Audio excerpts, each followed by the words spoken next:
Now, let me say it again, Mr. President. I don't hate anybody. This is America. I sure don't hate the Congresswoman. She is entitled to her opinion, but I'm entitled to mine. And she can criticize my policy positions, but I'm entitled to criticize hers. And I'm here to tell you, Mr. President, in front of God and country, based on her policy positions that she's demanding, based on her policy positions that she is demanding that I just outlined, $1.5 trillion of pure, unadulterated spending porn. Based on that demand, based on her policy positions, the American people are looking at her and saying, this person has single-handedly put an end to dumb blonde jokes. Because that is the craziest thing I've ever heard. Based on her policy positions, $1.5 trillion of this kind of spending porn, the American people are looking at the Congresswoman and saying, with respect, she must be bilingual. She must speak English and stupid. And that's why we're not agreeing to it. The shutdown melodrama continues. I love the smell of melodrama in the morning. It smells like the United States Senate. I said the other day that this shutdown is just further proof that human evolution is a slow process. This shutdown, what you're witnessing now, is just further proof of why it took human beings thousands of years to learn how to stand upright. This shutdown is bone deep, down to the marrow, stupid. Some shutdowns are based on policy. Some shutdowns are based on politics. Some shutdowns are based on a combination of both. This one is pure. It's pure as ivory snow. This shutdown is based on politics. Let me tell you what's going on. I believe in a two-party system, Mr. President. Why? Because two parties create competition. And competition makes all of us better. It does. The Democratic Party, the opposite of my party, the Republican Party, the Democratic Party is competing within itself right now. And there is a distinct wing of the Democratic Party that is winning that competition.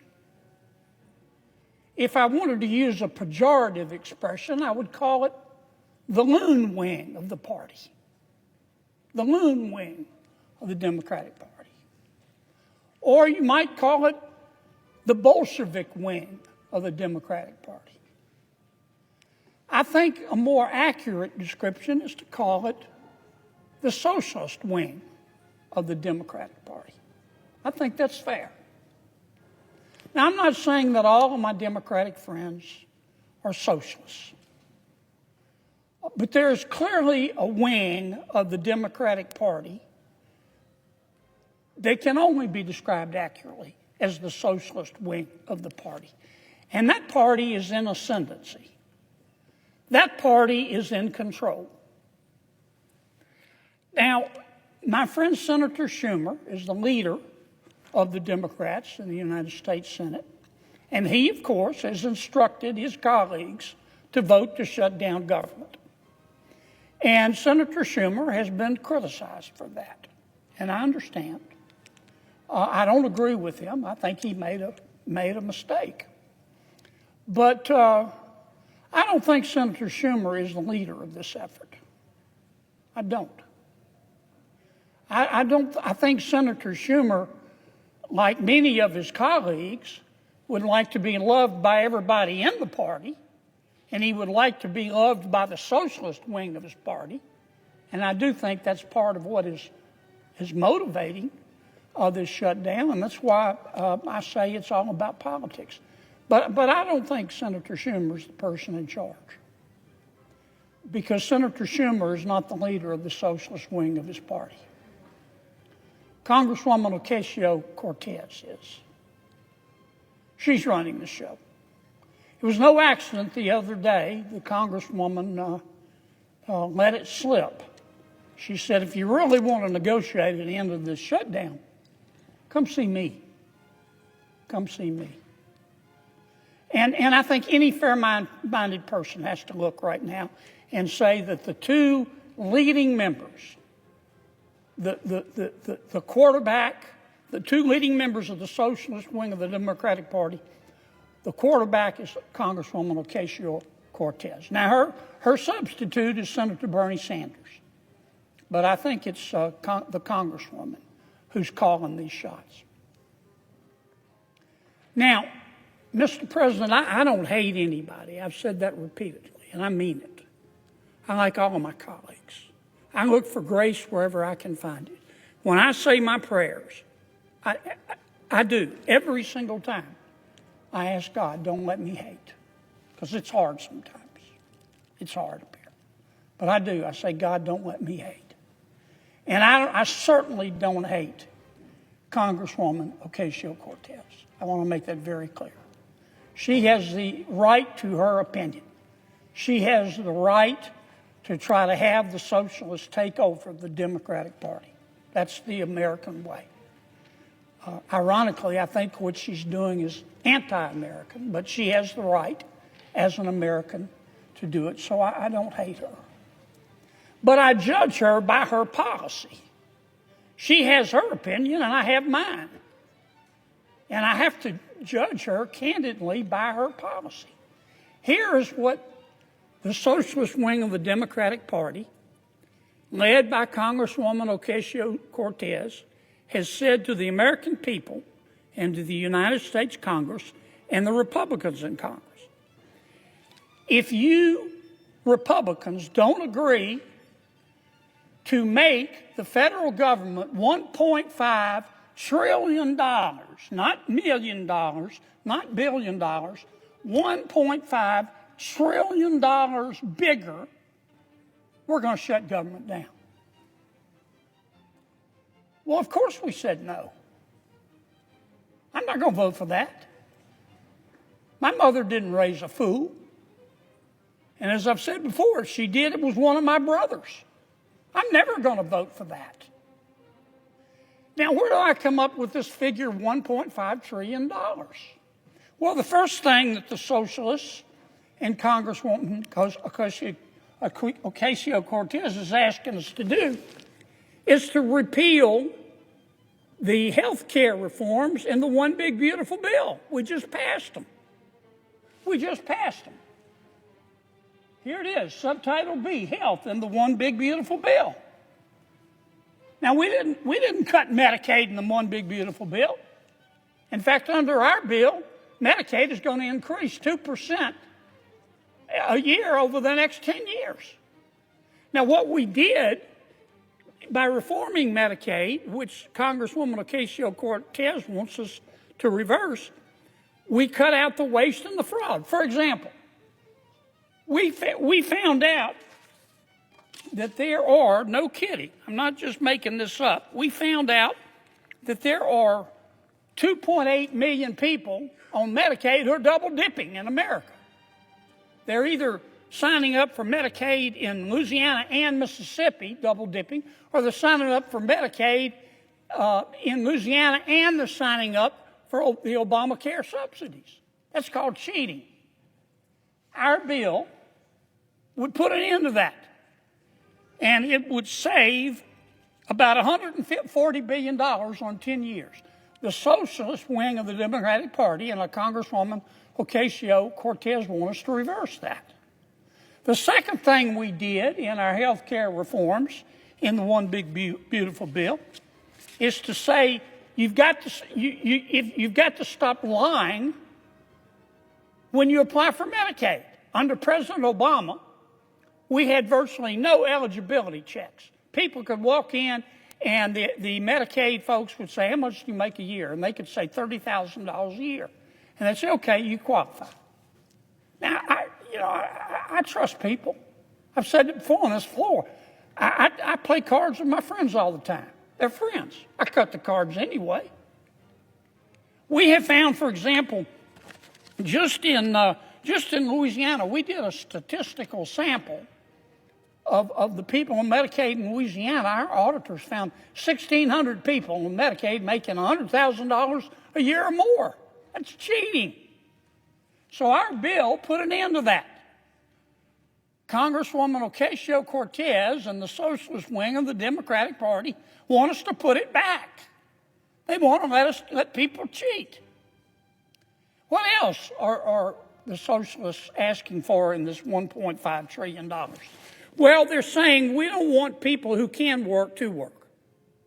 We put a provision in our bill that the Congresswoman and the socialist wing of her party want us to take out that says, look, if you're between the ages of 19 and 64 and you're able-bodied, we're not talking about a mother with a sick child in her arms, you're able-bodied, you're perfectly healthy, and you don't have any dependent kids at home, then if you qualify based on income, we'll give you Medicaid, but you have to work.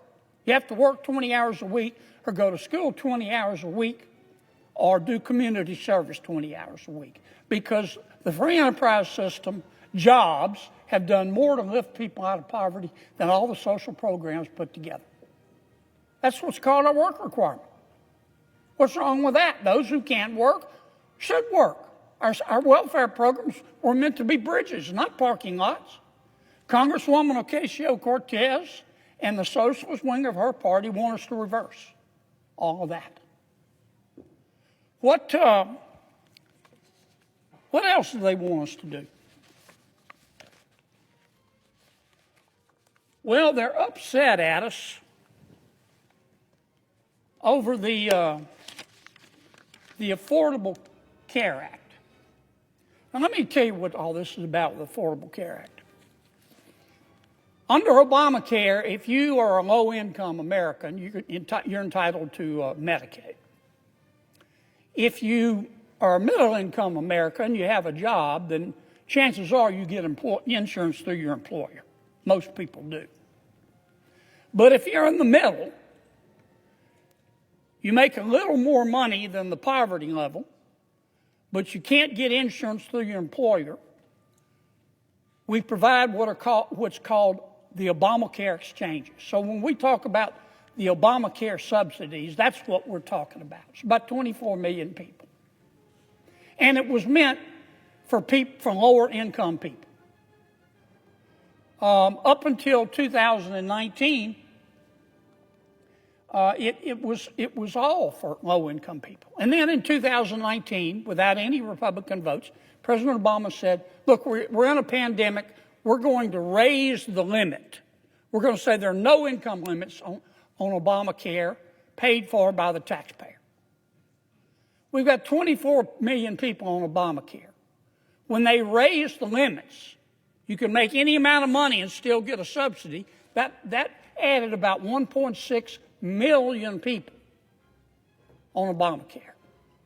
Obamacare was meant for people who make from roughly $30,000 a year to $130,000 a year, families of four.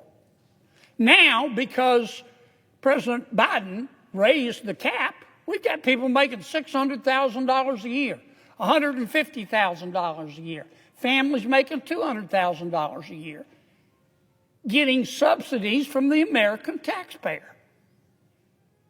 Why? Because they said we needed it in the pandemic. The pandemic is over.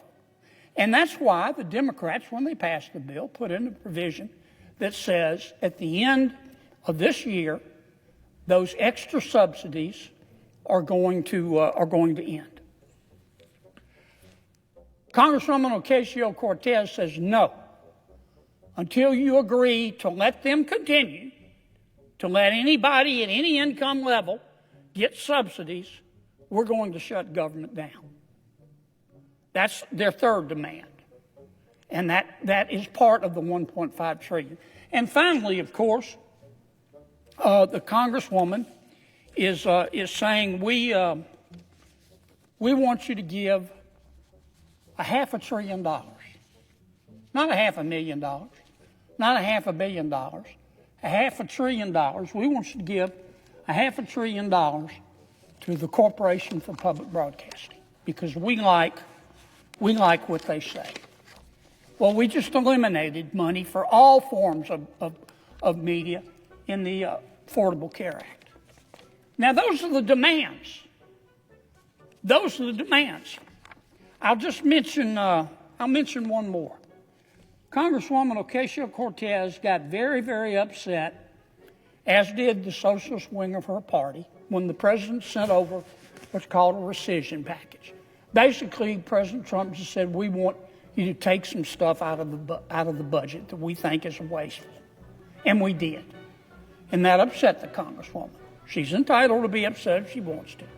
But that really upset the socialist wing of the party. And so we took out, and here's what they want us to put back in. We found that under President Biden, they were spending $3 million for circumcisions and vasectomies in Zambia. We took that out. The Congresswoman says, we're going to shut down government until you put that back in. We found $500,000 of American taxpayer money for electric buses in Rwanda. We found $3.6 million for pastry cooking classes and dance focus groups for male prostitutes in Haiti. I kid you not. I'm not making this up. It was in the budget under President Biden. We took it out. Congresswoman Ocasio-Cortez in the socialist wing, the loon wing of the Democratic Party, says we're going to shut down government until you put it back in. I'll just read you a few more that we took out. They are demanding we put back in. $6 million for media organizations for the Palestinians. $833,000 for transgender people in Nepal. $300,000 for a pride parade in Lesotho. $882,000 for social media and mentorship in Serbia. $4.2 million. We took it out. The Congresswoman and the socialist wing of their party says we've got to put that back in for the open government. $4.2 million for lesbian, gay, bisexual, transgender, queer, and intersex people in the Western Balkans and Uganda. I could spend the rest of the afternoon here. We took all that out. It upset Congresswoman Ocasio-Cortez. It upset the socialist wing of her party. And now that wing of her party and the Congresswoman are threatening all other Democrats and saying, you've got to shut that government down until we get what we want. And part of what they want is to add this kind of stuff back into the bill. And that's what this fight is all about. We're in the process of negotiating a budget with our Democratic friends. We ran out of time. The cutoff was midnight Tuesday night. That's when the clock struck midnight and the budget ran out. What we had asked for and what we're still asking for is let's continue to negotiate, we meaning the Republicans and the Democrats, for 6 more weeks and try to agree on a budget. That's all we're asking. We're not asking for any additional appropriations, any conditions, any stipulations. All we're asking for is what we call a clean CR. All we're asking for is just further negotiate. And Congresswoman Ocasio-Cortez, who has done a stellar job in rising to the leadership of her party as a member of the socialist wing. They're about to elect a socialist mayor of New York. I think Mr. Mamdani's going to win. They have said to our request, let's just continue the status quo for 6 more weeks. They said, we'll give you 6 more weeks if you will give us $1.5 trillion. That's what they're demanding. And that's why we're shut down. Now, let me say it again, Mr. President. I don't hate anybody. This is America. I sure don't hate the Congresswoman. She is entitled to her opinion, but I'm entitled to mine. And she can criticize my policy positions, but I'm entitled to criticize hers. And I'm here to tell you, Mr. President, in front of God and country, based on her policy positions that she's demanding, based on her policy positions that she is demanding, that I just outlined, $1.5 trillion of pure, unadulterated spending porn. Based on that demand, based on her policy positions, the American people are looking at her and saying, this person has single-handedly put an end to dumb blonde jokes. Because that is the craziest thing I've ever heard. Based on her policy positions, $1.5 trillion of this kind of spending porn, the American people are looking at the Congresswoman and saying, with respect, she must be bilingual. She must speak English and stupid. And that's why we're not agreeing to it. Now, I know every one of my Democratic colleagues, and I know more than half of them know better. They know what we're asking for is reasonable. I'm just asking them to meet us halfway. We're not asking for any additional provisions. They shouldn't ask for any additional provisions. And let us just open back up and continue to negotiate for 6 weeks. Don't be scared of the Congresswoman. Don't be scared of the socialist wing of your party.